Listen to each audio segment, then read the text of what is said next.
For a long time, the story around marijuana has been pretty straightforward, right? It's all been about legalization, freedom. But what happens when someone who is a huge advocate for it suddenly does a complete 180? In this explainer, we're going to dig into the journey of one creator who went from smoking every day to being one of its biggest critics. And trust me, the conclusion he comes to is not what you'd expect. He just kicks things off with this bombshell right out of the gate. Guys, I hate smoking weed now. Now, coming from someone whose whole vibe was partly built around being this chill, laid-back smoker, that's a huge deal. It immediately makes you sit up and think, okay, what on earth happened here? And that's really the big question we're going to unpack. This isn't just about a guy deciding to quit, it's about a complete and total shift in how he feels about the drug, and more importantly, what he thinks it's become. So to really get it, we have to go back to the beginning.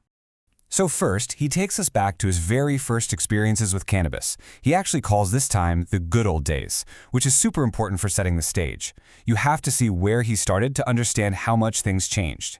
His story about getting high for the first time, it sounds like it's straight out of a college movie.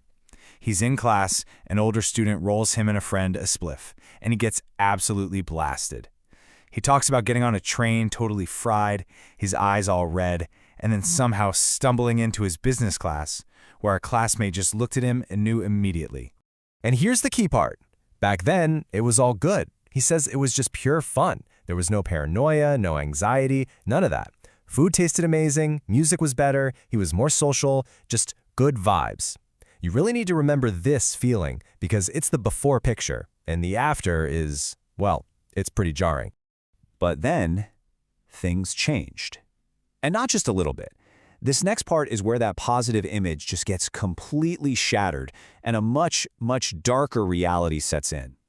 The big turning point was this just absolutely chilling event.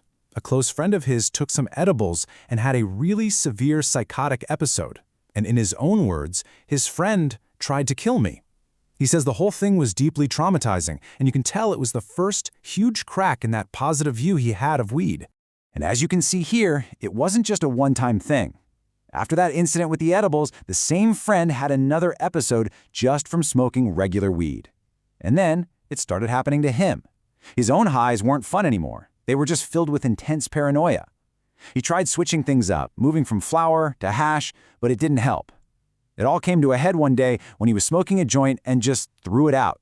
He realized the feeling he used to love was just gone. It was dead. This chart just lays it out perfectly. Look at the difference. What used to be fun and social became all about paranoia. The good vibes turned into straight-up anxiety. Instead of enjoying food, he was just trapped in his own head, overthinking everything. The chill feeling? Totally gone. Replaced by that one final thought, it's dead. So what happened? Was it just him? Did his body chemistry change? He says no. His main theory is that if you want to understand modern weed, you have to look at the business behind it. He lives by this rule. When something doesn't make sense, you follow the money. And he's convinced that the commercialization of cannabis, the drive for profit, has totally changed the product itself. The industry now cares about one thing above all else: strength. And this is the heart of his argument. The weed he smoked back in college and the weed that's on the market now, they are two completely different things in his eyes. He argues that all those old studies from back in the day are useless now because the plant itself has been engineered to be dramatically different. He points to some pretty startling data. Since the 1990s, the average potency of marijuana has gone up by 5 times. Let that sink in for a second. The stuff people are smoking now is potentially 5 times stronger than what their parents might have smoked.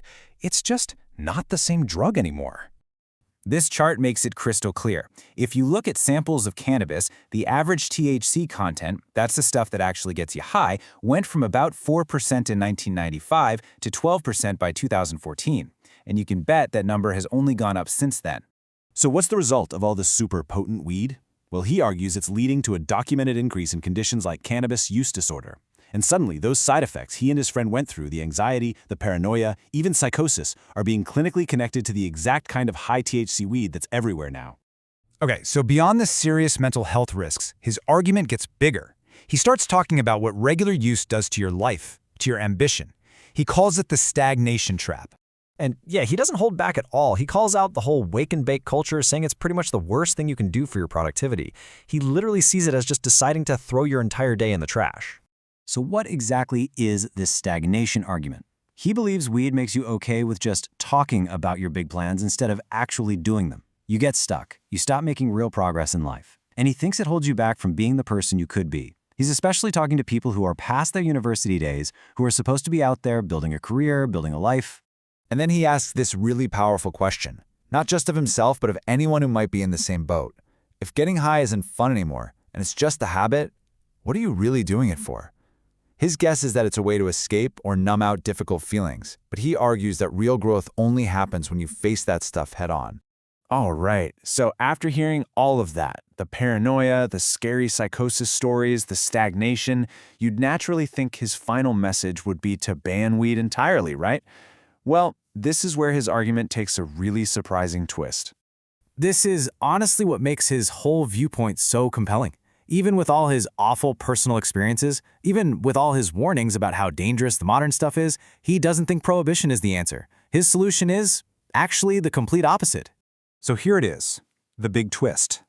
He argues for the full legalization of marijuana. Why?